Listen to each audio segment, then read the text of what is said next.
이 시간 저희들에게 주신 하나님의 말씀은 빌립보서 1장 9절부터 11절까지 말씀입니다. 내가 기도하노라 너희의 사랑을 지식과 모든 총명으로 점점 풍성하게 하사 너희로 지극히 선한 것을 분별하며 또 진실하여 허물 없이 그리스도의 날까지 이르고 예수 그리스도로 말미암아 의의 열매가 가득하여 하나님의 영광과 찬송이 되기를 원하노라. 아멘. 삶의 무게가 우리를 짓누를지라도 예수로 사는 인생이다 고백하는 일을 주님께서 반드시 축복해 주신다는 그 믿음의 고백, 우리의 고백이 되기를 원합니다. 우리 옆에 오신 분 축복하면서 인사 한번 나누겠습니다. 주님이 주신 축복의 열매가 가득하기를 원합니다.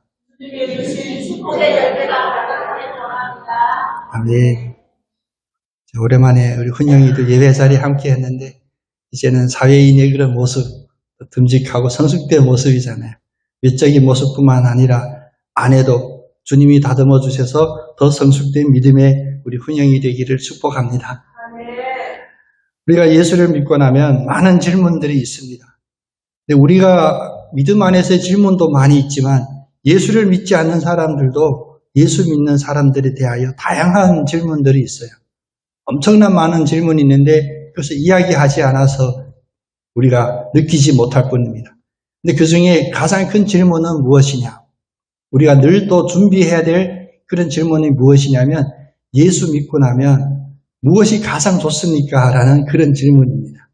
여러분, 이 질문이 유치하고 간단한 것 같지만 그렇지 않습니다. 예수 믿지 않는 사람들이 가장 궁금한 것은 예수 믿은 당신은 무엇이 가장 좋습니까? 무엇이 가장 행복합니까?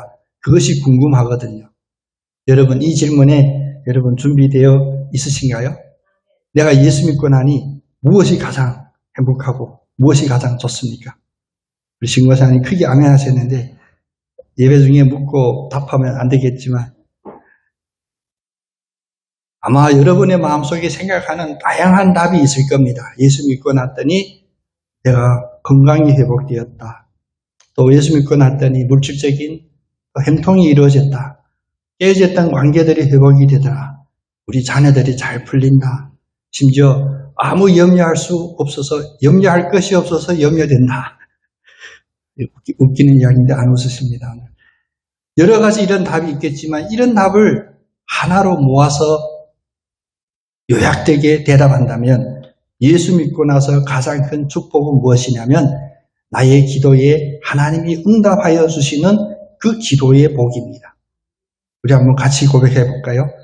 기도의 복이 가장 큰 축복입니다. 기도의 복이 가장 큰 축복입니다. 아멘. 그러다 보니까 기도의 복이 가장 큰 축복임을 우리가 알고 있다 보니까 그 다음 질문이 무엇이냐면 그러면 복받는 기도, 응답받는 기도는 어떻게 드려야 되냐? 우리는 금방 세상적인 접근법으로 접근합니다. 방법이 알고 싶거든요. 이 기도를 그러면 어떻게 드려야 금방 응답받고 하나님 주시는 그 형통함을 누릴 수 있을까? 근데 방법을 구하는 우리들은 기도가 가장 큰 축복입니다라고 고백하고 났던 그 고백을 금방 왜곡시킬 수 있습니다. 기도는 방법이 아닙니다. 그러면 기도는 무엇이냐? 기도는 하나님의 은혜이고 하나님의 능력입니다.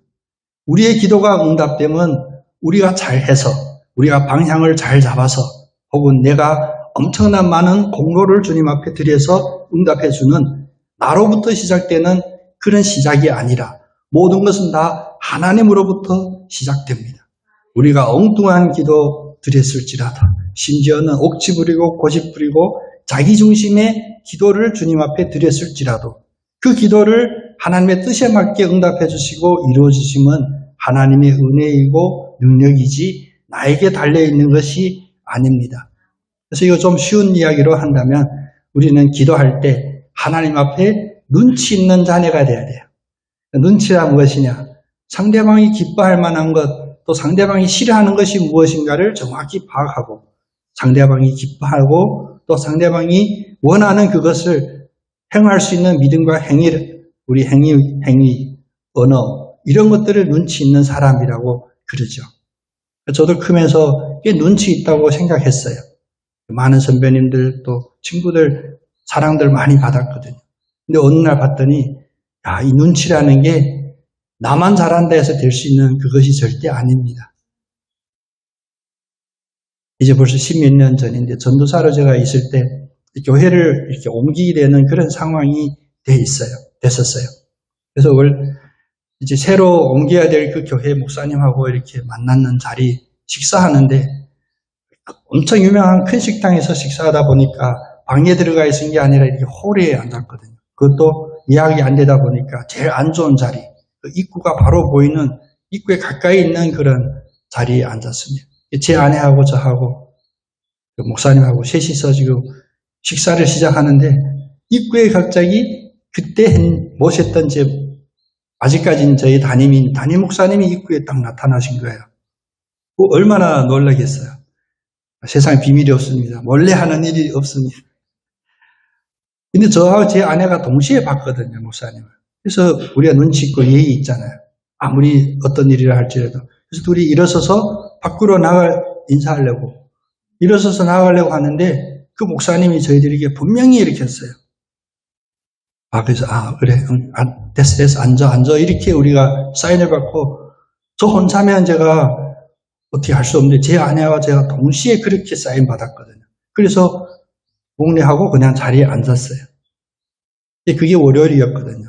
수요일날 목사님 뵙고 제가 아무래도 선교사로 파송받으려면 다른 교회로 이렇게 옮겨야겠습니다.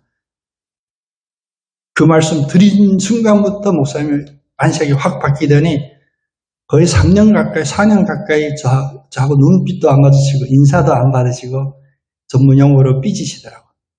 근데 그게 나중에 풀렸는데 저는 교회를 옮긴다고 하니까 목사님이 마음에 상처가 있으셨나 했는데 그게 아니라 그날 그 사건이 큰 사건인 거예요. 나중에 알게 됐습니다. 그날 뭐였냐. 사실 그날 그 담임 목사님이 다른 손님하고 같이 왔는데 그분이 누구냐면 이만열 교수님이라고 노무현 정부 때 국사편찬위원장까지 하셨어요. 저에겐 특별한 인연이 있는 분이었거든요. 제가 제 아내가 약혼식 할 때 케이크까지 들고 축하해 주셨던 학교에서는, 교회사 학교에서는 엄청난 어르신인데 그분하고 우리 담임 목사님 두 분이 식사하러 왔다가 저희를 보고 오랜만에 쟤들 불러서 인사라도 하고 얘기 나눠야겠다 해서 저희들 보고 나오라고 이랬대요. 근데 저와 제 아내는 분명히 이걸 나오라고 들은 게 아니라 됐어 앉아 이렇게 받아들이고 앉은 거예요. 그 목사님이 삐질만 하죠. 그것들이 이제 교회 옮긴다 생각하니 이제 목사님 나오라고 해도 안 나오고 딱 버티고 무시하고 앉더라 이렇게 했대요. 우리의 눈으로 보고 눈치를 맞추는 건 한계가 있습니다. 우리가 하나님 앞에 기도하면서 하나님의 눈치 있는 자녀가 되려고 할 때도 우리의 경험이나 우리가 가지고 있던 생각으로 하나님께 눈치 있게 하려면 사실 쉬운 일이 아닙니다. 그래서 기도할 때 물론 기도는 우리가 다양하게 나의 제목들을 가지고 시작을 하지만 그 기도가 완성이 되고 기도의 열매를 맺으려면 기도하는 그 과정 속에 나의 생각들이 하나하나 무너지고 내려놓고 없어지고 그래서 예수님이 우리에게 기도를 가르쳐 주셨듯이 나의 뜻대로 마시옵고 아버지의 뜻대로 되어 주시옵소서라는 이 기도를 드릴 수 있어야 됩니다. 그것이 기도의 완성이에요. 그때 하나님의 뜻이 이루어지는 그때 또 하나님의 뜻이 이루어지기를 간절히 소원하는 우리가 바로 기도에 응답받는 다시 말하면 하나님 앞에 눈치 있는 그런 자녀가 되게 된다는 것입니다. 그래서 기도는 어떻게 할까가 초점이 아니라 기도는 무엇을 구하여야 하나, 무엇을 위하여 기도해야 하냐라는 우리의 태도와 우리의 목적이 더 중요합니다. 이 태도와 목적을 바로잡게 하는 것은 바로 기도는 나의 공로가 아니라 하나님이 주시는 은혜와 하나님의 능력입니다라는 이 고백입니다. 그래서 기도는 많은 순간은 우리가 물질로 시작했을지라도 영적으로 마무리하게 되고요. 우리가 구체적인 작은 사건으로 시작을 했지만 기도의 마무리는 하나님이 범우주적인 엄청난 차원의 우리가 감당할 수 없는 그런 기도로 우리에게 응답해 주시기도 하고요. 가끔은 급한 우리의 시간표대로 하면 당장 급한 일로 기도를 시작했을지라도 하나님은 우리를 충분히 인내하고 또 인내할 수 있는 그런 반석과 같은 든든한 믿음의 기도자로 우리를 세워주신다는 것입니다.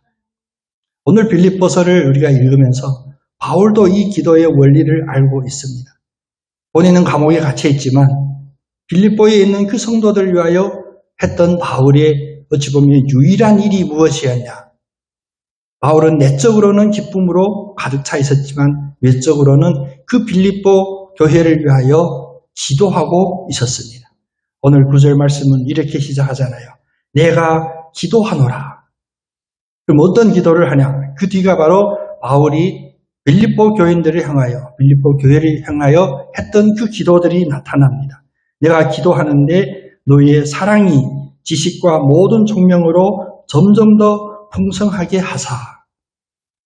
사랑이 풍성하기를 기도했다고 합니다. 여러분, 우리가 누군가를 위하여 중보할 때 사랑이 풍성하기를 위하여 중보하시는 여러분 다 되시기를 원합니다. 이 사랑이라고 우리가 한글로 이해한다면 각자마다 자기의 이해하는 그런 한계들이 있어요. 우리가 사랑하면 베푸는 것, 보듬어 주는 것. 그런데 성경에서 이야기하는 사랑은 결코 우리 육신적인 차원의 사랑만을 이야기하는 것이 아니라 십자가에서 주님이 보여주신 가장 최고의 차원의 그 사랑을 포함하고 있습니다. 그래서 사랑은 성경에서 이야기하는 사랑은 특별히 여러분 기억하셔야 되는데 배고플 때 먹을 것을 주고 추울 때 따뜻하게 옷을 건네주거나 상처받았을 때 그럴 수도 있지 위로해주는 그런 사랑의 차원만이 아닙니다. 성경에서 말하는 사랑이란 바로 우리의 겉사람이 변하여 속사람이 더 강건해지는 그러한 영적인 변화. 그래서 예수 그리스도를 본받아 십자가를 질 수 있는 결단마저 드릴 수 있는 그런 삶의 변화를 우리는 사랑이라고 기억해야 합니다. 얄팍한 사랑이 아니라 오늘 지냈다가 내일 헤어지는 그런 인간적인 사랑이 아니라 내 모든 것을 다 바칠 수 있는 그래서 하나님을 사랑하는 듯이 이웃도 내 자신처럼 사랑하는 그런 사랑을 이야기하는 겁니다. 이 사랑이 있게 하고 없기는 매우 큰 본질적인 차이들이 있게 됩니다. 이 큰 차원의 사랑을 우리 마음에 품게 된다면 하나는 반석과 같이 변화나 변덕이 없게 돼요. 오늘은 친했다가 내일은 서로 삐지는 그런 것이 아닙니다. 이것은 우리 세속적으로 세상에서 있는 정으로 쌓은 사랑입니다. 그러나 주님이 십자가에서 보여주신 그 사랑이 진정으로 우리의 사랑이 된다면 우리는 이 땅에서의 삶을 마칠 때까지도 또 만물이 다 바뀐다 할지라도 세월이 아무리 흐른다 할지라도 늘 항상 그대로 변하지 않는 그런 사랑들입니다. 요즘 가정의 달로 부부 또 이런 자녀들 가족 간의 이런 사랑에 대한 설교 메시지들 여러분 많이 들으실 줄 압니다. 그런데 1년에 한 번씩 5월마다 들리는 그런 세상에서 어떻게 하면 화목하게 살고 서로 싸우지 말고 다투지 말고 상처 주지 않는 그런 사랑이 아니라 우리 가정에 있는 이 사랑도 하나님이 부어주신 이 사랑이 아니면 유지하거나 지금까지 이끌어오기가 어렵습니다. 우리 이 자리에도 오랜 결혼 생활을 함께 하신 우리 어르신들, 선배님들도 계시지만 감히 이 질문 드리기 너무 무서워요. 겁나요. 예. 두 분의 사랑은 무엇이라고 생각합니까? 이런 질문하면 엉뚱한 답이 나올 수 있거든요. 제가 참고로 어디가 다른 데서 들은 얘기입니다. 두 분이 40년 넘게 50년 가까이 결혼 생활하는 유지하고 있는 비결이 뭡니까? 했더니 대부분의 답이 사랑이 아니라 의리다. 그렇게 답했대요. 김은희 권사님 웃으셨는데 의리 있으신 우리 김은희 권사님 시작의 이 사랑이 결론이 의리로 간다면 우리 다 웃잖아요. 빗나간 거잖아요. 이런 논리가 믿음 안에도 마찬가지입니다.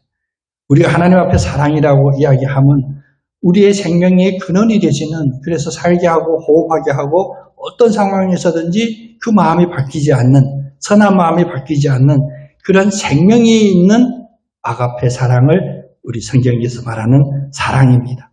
그러므로 오늘 바울이 빌립보 교회를 위하여 성도들 위하여 기도했던 이 사랑이 풍성함을 기도하면 서로 다투지 마라, 서로 아껴라, 끝까지 의를 지켜라, 이런 차원의 이야기가 아니라 주님이 우리에게 모범으로 보여주셨던 그 십자가의 사랑이 풍성하기를 기도했던 것입니다. 여러분 늘 그래 오셨겠지만 오늘부터라도 우리가 다른 일을 위하여 중보하고 기도할 때 오늘 바울이 빌립보를 향하여 기도했던 이 사랑이 풍성하기를 중보하는 우리 모두가 되기를 원합니다. 그러니까 김은공 원사님 기도할 때도 말했지만 요즘 날씨가 좋아지면 사실 모든 것이 다 회복이 되고 좋은 것이 아닙니다. 세상의 이치는 우리의 생각대로 되지를 않습니다. 그래서 요즘 오히려 육신의 연약함 때문에 힘들어하는 우리 권사님들 더 많이 계세요. 우리 최경혜 권사님도 오늘 예배 못 나오신다고 이야기하는데 여러분 기도하실 때 우리가 맨날 하던 건강을 회복하게 해주세요. 당연히 해야 되죠.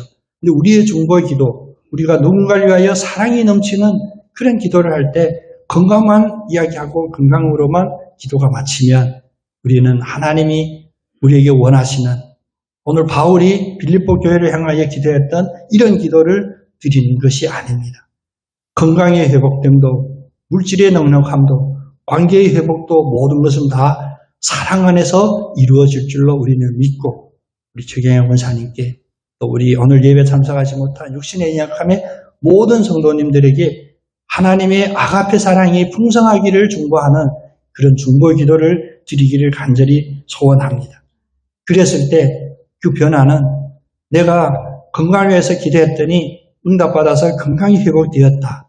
이런 초동화물과 같은 어린아이와 같은 이런 기도의 응답들이 아니라 내가 사랑을 위하여 기도했더니 그 아가페 사랑이 우리 권사님께 또 내가 중보했던 그런 대신자에게 온전히 이루어졌습니다라는 이런 감격이 넘치는 하나님이 원하시는 그런 기도의 간증들을 드리는 우리 모두 되기를 원합니다.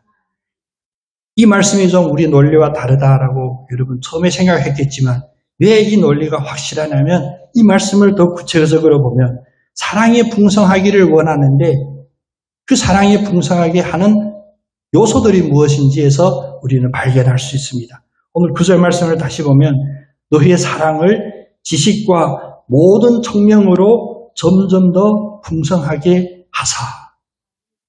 이 사랑을 무엇으로 풍성하게 하신다고 합니까? 지식과 총명으로 더 풍성하게 한다고 했습니다. 우리가 누군가에게 우리가 늘 생각했던 그런 넉넉한 사랑을 우리가 말한다면 그런 사랑을 넉넉하고 풍성하게 하려면 베풀 수 있는 힘도 허락해 주시고 베풀 수 있는 물질도 허락해 주시고 이런 거로 강구해야 되잖아요. 근데 오늘 말씀을 보니까 지식과 모든 총명으로 점점 더 풍성하게 하라 라고 말씀하십니다. 그래서 우리는 이 사랑이 바로 우리 세상에서 흔히 생각하는 사랑, 육신적인 세상적인 사랑이 아니라 주님의 아가페 사랑임을 더 확신하는 근거가 되기도 합니다. 빌립보 성도들의 이 아가페 사랑은 지식과 온갖 총명으로 점점 더 풍성하게 될 수가 있습니다. 그래서 아가페 사랑은 주님이 우리에게 원하시고 보여주신 그 사랑은 지식이 없이는 절대로 클 수가 없습니다. 오늘 이 사회를 보면 특히 우리 한국 사회는 지식에 대하여 얼마나 중요시합니까? 근데 세상뿐만 아니에요. 애들 그냥 다 작죠. 저희 애도 드디어 이제 학원이라고 하는데 처음 등록해 시작했는데 힘들대요. 선생님이 겁주더래요. 과제를 안 하면 어쩌고 이러는데 모든 아이들이 다 여기 시달리잖아요. 학생들뿐만 아닙니다. 이제 학교 졸업하면 이제 편할까 싶은데 아닙니다. 목회자들도 마찬가지입니다. 특별히 감리교 목사 하려면 우리 장로님들 아시지만 교리의 장성에 따르면 10년 동안 목사 안수 받고 10년 동안 계속 리포트 쓰고 해야 됩니다. 그래서 해마다 그 평가를 받아야 돼요. 그래서 다른 교단 목사님들이 감리교 목사님들 보면 힘들게 목사된 분들이다 이렇게 존경했다고 하는 그런 풍문이 있습니다. 그런 목사가 돼야 됩니다. 세상은 이런 지식을 중요시하는 이유는 이 지식이 힘이라고 생각해요. 근데 심지어 교회에서도 지식을 엄청 중요시하는 걸 여러분 아시죠? 우리 교단은 아닌데 저 어느 담임 목사 청빙 공고를 봤는데 거기에 여러 가지 요구사항 중에 해외에서 유학하신 분 우선 이렇게 얘기해요. 유학해서 해외에서 학위 받으면 담임 목사 청빙에도 이게 가산점이 붙는 조건이라고 나오더라고요. 근데 오늘 성경에 말씀하는 이 사랑이 지식과 총명으로 풍성하기를 원합니다 할 때 이 지식은 우리가 생각하는 그런 지식이 아니에요. 뭐 학위 몇 개냐, 어느 학교에서 공부했냐, 무엇을 공부했냐, 그것이 아니라 이 지식은 무엇이냐, 바로 여러분 앞에 펼쳐져 있는 이 성경을 바로 읽을 수 있는 그런 영적인 지식, 성경적인 지식을 이야기하는 것입니다. 사실 이 말씀에는 여러분 다 뜨끔하시고 화들짝 놀라도 됩니다. 왜? 우리가 신앙생활 10년 하고 20년 해도 우리가 이 성경을 제대로 압니까? 우리는 제대로 알지 못합니다라고 고백드릴 수밖에 없어요. 그래서 이단들은 우리의 이 약점을 파고듭니다. 성경 공부 도와드릴게요. 왜냐? 신앙생활하는 우리들이 성경에 대한 지식, 성경 지식하면 누구나 다 부담이 되거든요. 그래서 이단들은 바로 이것을 파고들어 우리만이 제대로 된 성경을 가르친다라고 접근하는 겁니다. 그런데 이 지식은 어디에서 오냐? 제가 제 마음속에, 제 신앙 속에 늘 지키고 싶은 그런 믿음 중에 하나이지만 성경은 절대로 세상적인 방법으로 학문적으로 가르치는 그런 지식이 아닙니다. 그래서 제가 싫어하는 용어 중에 하나가 성경 공부 이런 용어인데 성경은 공부해서 되는 게 아니거든요. 저도 한때 많이 방황했습니다. 기독교 서점에 가면 하루 저녁에 읽는 성경, 한눈으로 꿰뚫어보는 성경 이런 책들이 꽤 많이 있거든요. 저도 꽤 많이 그런 책들을 사서 읽고 했는데 성경은 결코 하루 저녁에 읽혀지면 그건 성경이 아닙니다. 한눈으로 꿰뚫어볼 수 있으면 그것은 성경이 아닙니다. 그래서 2000년 넘게 하나님의 이 성경을 우리의 손에 쥐어준 이 2000년의 기독교 역사는 무엇이냐? 계속 이 성경에 대한 하나님의 그 뜻에 대한 토론, 그래서 신학도 많이 나뉘고 지금까지도 토론하고 있고 예수님이 다시 오시는 그날까지는 아마 계속 논쟁하고 신학적인 교리적인 부딪힘은 있을 겁니다. 이 성경의 온전한 지식은 예수님이 다시 오시는 그날 우리에게 확실하고 분명하게 가르쳐 주실 것입니다. 그럼에도 불구하고 우리가 이 지식, 또 하나님이 주시는 이 총명을 의뢰하여 기대하여 풍성하기를 원하는 그 이유는 무엇이냐면 우리가 이 노력을 포기하면 성경이 우리의 믿음에서의 첫 번째 순위임을 포기하게 된다면 우리는 기본을 떠나기 때문입니다. 바울은 이것을 분명히 알고 있었어요. 사랑이 있어야 되는데 이 사랑을 무엇으로 풍성하게 하냐? 자주 만나고 자주 커피 마시고 밥 먹고 보다 하나님의 말씀, 하나님의 이 믿음의 지식이 풍성해지고 총명이 풍성해지는 거로 이 사랑이 자라기를 간구했습니다. 물론 오늘 이 시간에 이 한마디 말씀으로 우리가 확 깨달을 수는 없겠죠. 그래서 성경은 이렇게 두껍게 우리에게 주어졌고요. 또 일주일에 한 번씩 다른 종교는 이렇게 자주 만나는 그런 종교 집단은 없습니다만 참 진리를 우리가 탐구하고 그 지식을 허락받은 우리는 교회에 자주 모이잖아요. 매 주일마다 모이고 또 수요일 저녁에도 모이고 물론 수요일 저녁에 못 모이는 분들도 계십니다만 또 새벽에도 모이고 왜 이렇게 자주 모여서 성경을 가지고 예배드리고 하냐? 바로 이 하나님의 은혜와 하나님의 믿음에 관한 이 지식을 아는 이 과정에 우리가 있기 때문입니다. 적어도 우리 빌립보서를 다 읽는 그날까지 오늘 빌립보 교회에 지식과 총명으로 사랑이 풍성해지기를 원하노라라는 바울의 이 기도는 온전히 깨달을 수 있는 하나님의 은혜가 분명히 있을 줄로 믿습니다. 여기서 하회를 기다리라 이런 얘기 하듯이 그런 마음을 품고 우리 빌립보서를 계속 읽어가기를 원합니다. 자, 이제 이 사랑은 반드시 있어야 되는데 이 사랑을 지식과 총명으로 풍성하게 하라라고 말씀하셨죠. 그러면 이 지식과 총명으로 풍성하게 되어야 될 그 이유는 무엇일까라고 생각해 보면 바로 그 다음 말씀이 있습니다. 지식과 총명이 풍성해지면 이제 10절 말씀에 지극히 선한 것을 분별할 수 있다랍니다. 지식과 총명이 풍성해지면 우리에게는 지극히 선한 것이 무엇인가를 분별할 수가 있게 되는 것입니다. 우리가 다음 주일 우리 극동방송 사옥에 가서 야외 예배 드리기로 했잖아요. 사실 다음 주 28일은 여러분 기억하실지 모르겠지만 우리가 1년에 한 번씩 웨슬리 회심 기념주일입니다. 웨슬리, 우리 감리교회가 있게 했던 그 웨슬리 목사님은 우리들에게 무엇을 부탁했고 또 한국교회는 지금까지 무엇을 지켜왔냐면 다른 교단과 특별히 차별이 되는 한 가지 주장이 있습니다. 우리 한국 감리교회, 특히 우리 감리교단은 무엇을 주장하냐면 성경, 전통, 체험, 이성 이 네 가지를 우리의 믿음의 기둥이라고 고백합니다. 여러분 이것은 누가 갑자기 감리교단의 색깔은 무엇이요? 가장 중요한 특징이 무엇이요? 하면 대답할 수 있어야 됩니다. 성경. 여러분 메모 한 번도 안 하시는데 다 기억하고 계시다는 표정으로 알겠습니다. 성경, 전통, 체험, 이성입니다. 뭔지 좀 너무 책 냄새가 나는데 이제 우리 감리교단에서 신앙생활 하면 이거 느낄 수 있을 거예요.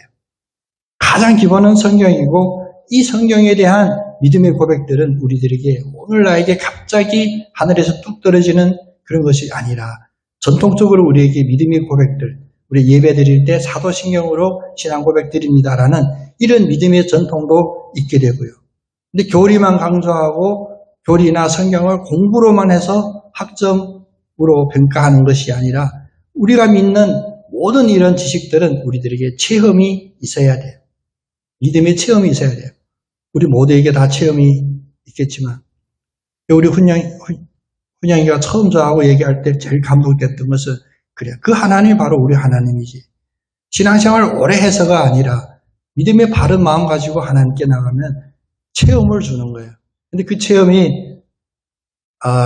너무 개인적인 이야기를 설교 중에서 부담되긴 하지만 영적인 부담이라고 저는 생각합니다만 훈영이가 그 짧은 시간에 그 체험이 제가 신학교 4년 다니고 박사과정까지 하면 그 12년 신학교 다닌 것보다 더 빠른 시간이 올바른 그런 신앙의 체험을 고백하는 거예요.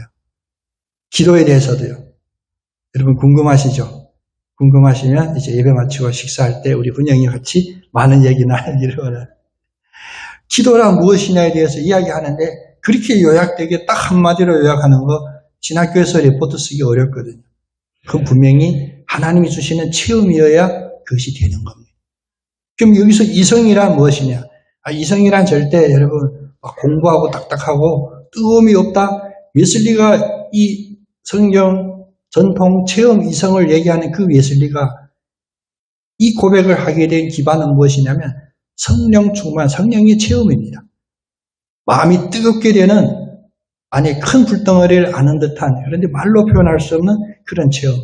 그래서 감리교회는 결코 냉랭하고 이성으로만 차 있는 것이 아닙니다. 표현 방법이 혹시 다를 수는 있겠지만 그 안에는 그 누구나 부인할 수 없는 바로 그 성령이 함께 하심을 고백드려야 되거든요. 그런데 이성을 왜 우리가 중요시하냐? 바로 지극히 선한 것을 분별할 수 있도록 하나님이 우리에게 부어주신 하나님의 형상대로 부어주신 것 중에 또 하나님의 형상이 우리의 타락으로 말미암아 다 훼손됐을지라도 우리에게 남겨주신 그 관건적인 요소가 무엇이냐? 바로 양심, 이성, 우리가 분별할 수 있는 이것을 준 것입니다. 그래서 오늘 말씀에서 이야기하는 우리의 사랑을 풍성케 하는 지식과 총명이 바로 우리 감리교에서 고백하는 이 이성의 그 영역에 속하는 것입니다. 그러면 지극히 선한 것을 분별하라고 했는데 이 지극히 선한 것을 분별해야 될 그 지극히 선한 것은 무엇이냐? 믿음 가운데서 가장 중요한 것이 무엇이냐 하는 똑같은 질문이겠죠. 그것은 첫 번째로 바로 영적인 예배입니다. 영적인 예배. 우리가 반드시 지식과 총명으로 분별해야 될 지극히 선한 것 첫 번째는 바로 영적인 예배입니다. 여러분 예배에 성공하시는 여러분 되기를 원합니다. 우리 옆에 분도 축복하겠습니다. 예배에 성공하시는 당신을 축복합니다. 그럼 예배의 성공이란 무엇이냐? 신명기 6장 5절에 보면 내가 마음을 다하고 뜻을 다하고 힘을 다하여. 그 다음 뒤에가 중요한 거예요. 우리가 마음을 다하고 뜻을 다하고 힘을 다하여 우리 생명을 바칠 정도로 다 들여서 무엇을 해야 되냐. 바로 믿음이라는 이 선물을 얻어야 돼요. 그래서 우리 예배 마치면 저도 압니다만 가끔 제 자신이 알잖아요. 하나님이 설교자로 다니셨는데 어떤 경우는 설교 끝날 때 이미 후회로 가득 차 있습니다. 하나님 죄송합니다. 오늘 말씀 제대로 전하지 못했습니다. 이거 전문용어로 죽 썼습니다. 이런 얘기 있어요. 또 입구에서 목사님 오늘 은혜 받았습니다 하면 그건 저를 2번 죽이는 겁니다. 목사님 은혜 받았습니다라는 이 말씀은 안 드려도 괜찮아요. 근데 성공한 예배가 되려면 이 40분 동안 혹은 설교 말씀을 전하는 30분 동안에 여러분 한마디라도 하나님이 주시는 그 심령에 울리는 그 말씀이 있어야 돼요. 그 말씀을 얻기 위하여 오늘 목사님 스타일이 괜찮냐 바라보지 마시고요. 얼굴이 많이 깔끔해졌죠. 예, 얼굴에 있는 티를 레이저로 다 쏴버렸더니 제가 봐도 얼굴이 좀 환해진 것 같아요. 이런 데 신경 쓰지 마시고 오늘 이 설교 중에 하나님의 말씀 중에 그 어느 한마디라도 하나라도 내가 평생 품어야 되겠다라는 그 메시지를 여러분 받아야 됩니다.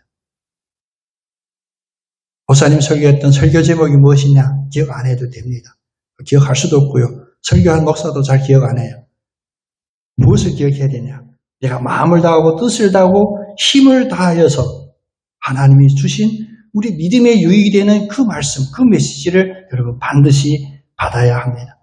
두 번째로 지극히 선한 것을 분별해야 될 그 지극히 선한 것은 무엇이냐면 특별히 요즘 같은 세월에 우리의 예배 외에 우리의 일상의 삶 속에서 하나님의 뜻을 분별할 수 있는 그 분별력입니다. 성경은 그것을 우리에게 뭐라고 했냐면 이 세대를 따르지 말라라고 이야기해요.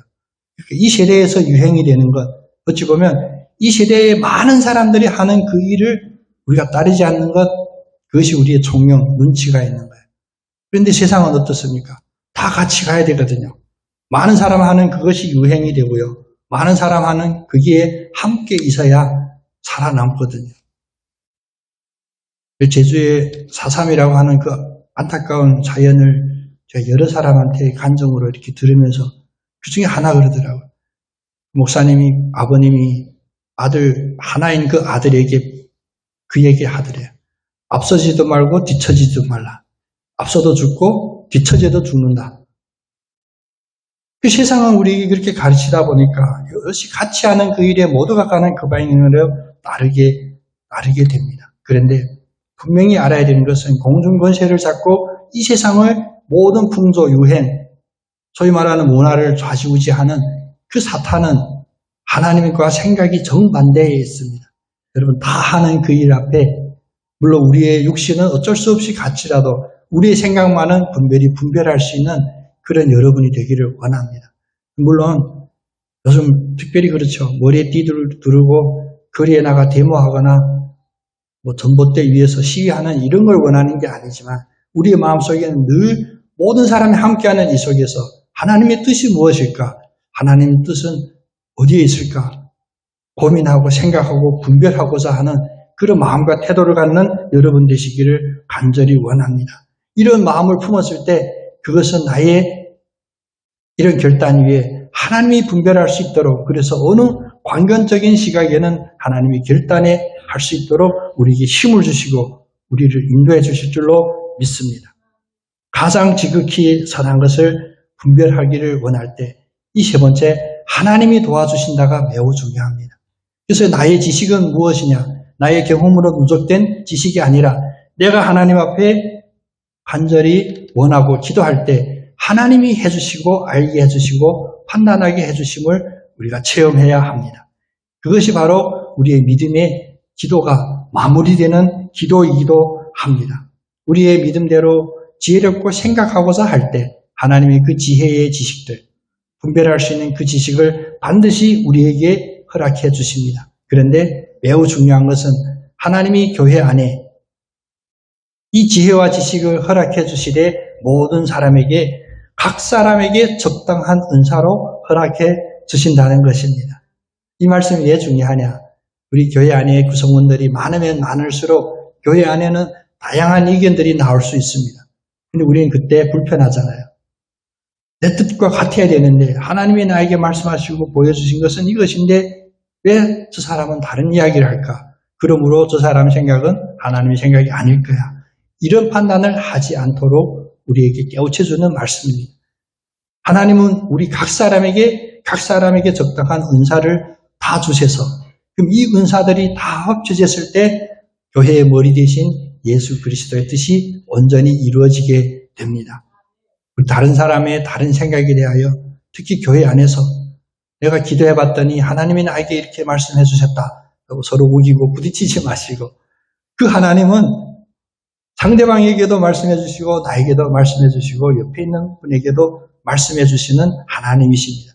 그리고 각자에게 서로 다른 은사를 주셨기 때문에 다른 사람들을 시기하고 질투하고 정죄하고 판단하는 시선으로 바라보는 것이 아니라 다른 사람을 통하여 더 풍성하신 하나님을 배워가고 그래서 그 영적인 지식, 분별력이 더 커져가는 우리 모두가 되기를 원합니다. 내가 기도하노라 너희의 사랑을 지식과 모든 총명으로 점점 더 풍성하게 하사 너희로 지극히 선한 것을 분별하며 또 진실하여 허물 없이 그리스도의 날까지 이르고 예수 그리스도로 말미암아 의의 열매가 가득하여 하나님의 영광과 찬송이 되기를 원하노라. 이 아름다운 바울의 기도가 우리 모두의 중보 기도가 되기를 원하고 이 기도가 우리 모두에게 다 이루어지는 의의 열매가 되기를 원합니다.